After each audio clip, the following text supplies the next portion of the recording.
নমস্কার বন্ধুরা, আজ আবার একটা ভিডিও নিয়ে হাজির হয়েছি। তবে আজকের ভিডিওতে অবশ্যই ট্রান্সফার নিউজ নিয়ে তো কথা হবেই, ভারতীয় ফুটবল টিম নিয়েও কথা হবে। উম, তো ইস্টবেঙ্গল মোহনবাগানের ট্রান্সফার নিউজ নিয়ে বেশ কিছু নিউজ আপনাদের দেওয়ার রয়েছে। পাশাপাশি ভারতীয় ফুটবল নিয়ে কথা। তো প্রত্যেক দিন যেটা বলি ভিডিও শুরুতেই, যে ভিডিওটা ভালো লাগলে লাইক কমেন্ট শেয়ার করবেন, চ্যানেলে নতুন হলে সাবস্ক্রাইব করে নেবেন। আপনি মেম্বারশিপ নিতে পারেন, জয়েন করতে পারেন, ও হ্যাঁ, বেল বাটনটা প্রেস করতে ভুলবেন না। তো চলুন শুরু করা যাক আজকের এই ভিডিও। প্রথমেই যদি আসা যায় ভারতীয় শিবিরের খবরের দিকে, যে খবর এই মুহূর্তে পাচ্ছি, ভিডিওটা করা স্টক, অর্থাৎ এই যে ভিডিওটা শুরু করলাম তার আগেই দেখলাম এই খবরটা। সেটা হচ্ছে মনবীর সিং, তিনি ভারতীয় শিবির ছেড়ে চলে আসছেন কলকাতাতে।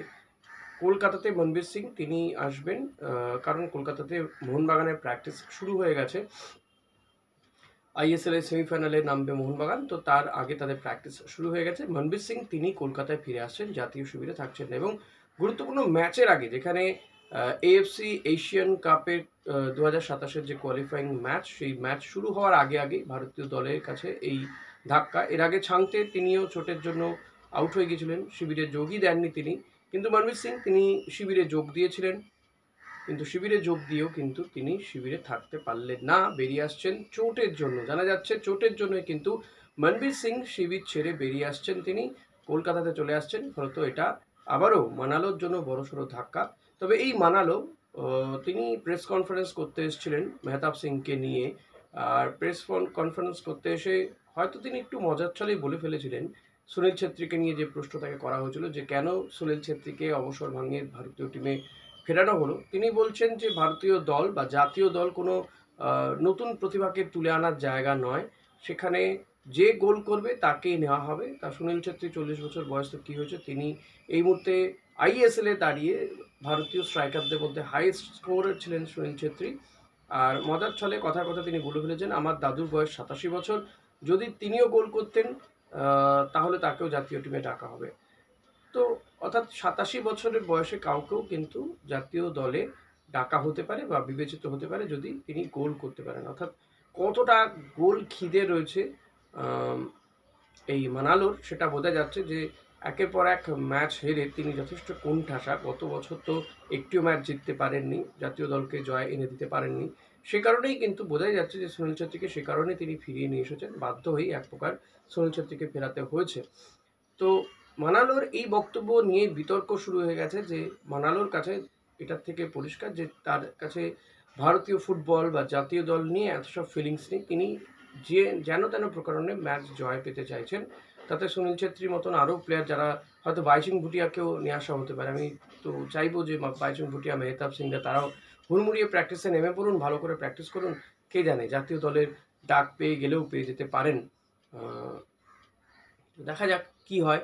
তবে এত সব কথাবার্তা বলার পরে যদি দেখা যায় মালদ্বীপ এবং বাংলাদেশের বিরুদ্ধে খারাপ ফলাফল করছে ভারতীয় দল, তাহলে কিন্তু মানালোর এই কথাগুলো জানি না মানালো আর ফেরত নিতে পারবেন কিনা। এবার আসা যাক ট্রান্সফার নিউজে। ইস্টবেঙ্গলের খবর দেব, মোহনবাগানের খবর তার আগে দিয়ে দিই। মোহনবাগান কিন্তু ব্রাইসনকে নিয়ে অনেক দূরই এগিয়েছে, পাশাপাশি এই যে মেহতাব সিং, তাকে নিয়েও অনেক দূর কথাবার্তা এগিয়েছে বলে জানা যাচ্ছে। ব্রাইসন মেহতাবদেরকে তুলে নিতে পারে মোহনবাগান। মেহতাবের সঙ্গে হয়তো প্রি কন্ট্যাক্ট এখনও হয়নি, কিন্তু যাবতীয় যে টাকা পয়সার অফার টফার সব কিছু পৌঁছে গিয়েছে। কথাবার্তা প্রায় পাকা বললেই বলা যায়, যদিও এখনও তো যেহেতু সাইন হয়নি, তো ট্রান্সফার মার্কেটে অনেক কিছু ঘটতে পারে। শেষ মুহূর্তে তো অনেক কিছু হয়ও, সেটা আমরা গত সিজনেও দেখেছি। তো এই সিজনেও অনেক কিছু হতে পারে। অপরদিকে ইস্টবেঙ্গলের খবর যদি দিতে হয়, তাহলে ইস্টবেঙ্গলে অভিষেক সিং, যিনি এই মুহূর্তে ভারতীয় শিবিরেও রয়েছেন, তাকে নিয়ে ইস্টবেঙ্গলের কিন্তু চর্চা চলছে। কারণ ইস্টবেঙ্গলের ডিফেন্স যথেষ্ট নড়বড়ে। একমাত্র দেশীয় ডিফেন্ডার বলতে গেলে আনোয়ার, কিন্তু আনোয়ার আলীরও চোট আঘাতে এই সিজন খুব ভালোভাবে খেলতে পারেননি। তো আনোয়ারকে রেখে দিয়ে আরেকজন ডিফেন্ডারকে খোঁজা হচ্ছে, এবং সেক্ষেত্রে অভিষেক সিং, তাকেও তার সঙ্গে কথাবার্তা ইস্টবেঙ্গলে অনেক দূর এগিয়েছে বলে জানা যাচ্ছে। এরই মধ্যে আরেকটা খবর পাওয়া যাচ্ছে যে সাউল ক্রেসপো, তাকে হয়তো ছেড়ে দিতে পারে ইস্টবেঙ্গল। কিন্তু এভাবে তো ছেড়ে দেওয়া যাবে না, কারণ সাউল ক্রেসপোর সঙ্গে ইস্টবেঙ্গলের 1 বছর চুক্তি রয়েছে। ইস্টবেঙ্গল সাউল ক্রেসপোর ব্যাপারে একটু স্লো বাট স্টেডি পদ্ধতিতে যেতে চাইছে, সুপার কাপ পর্যন্ত যেতে চাইছে। অতি অবশ্যই এটা তো দেখা দরকারি। ইন বিটুইন সাউল ক্রেসপোর সঙ্গে বেশ কয়েকটি দল নাকি কথাবার্তা চালিয়েছে। সাউল ক্রেসপোকে বিশেষ করে পেতে আগ্রহী বেঙ্গালুরু এফসি। এমনটাই জানা যাচ্ছে যে বেঙ্গালুরু এফসি ইস্টবেঙ্গলের এই মাঝমাঠের প্লেয়ারকে পেতে আগ্রহী।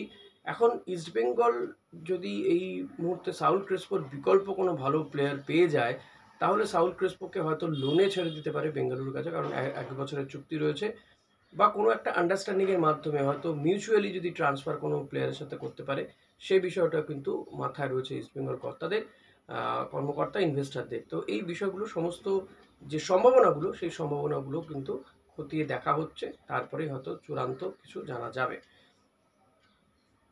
আজকের মতো এই ভিডিও এই পর্যন্তই। ভিডিওটা ভালো লাগলে লাইক, কমেন্ট, শেয়ার করতে ভুলবেন না। চ্যানেলে নতুন হলে সাবস্ক্রাইব করে নেবেন। বেল বাটনটা প্রেস করতে ভুলবেন না।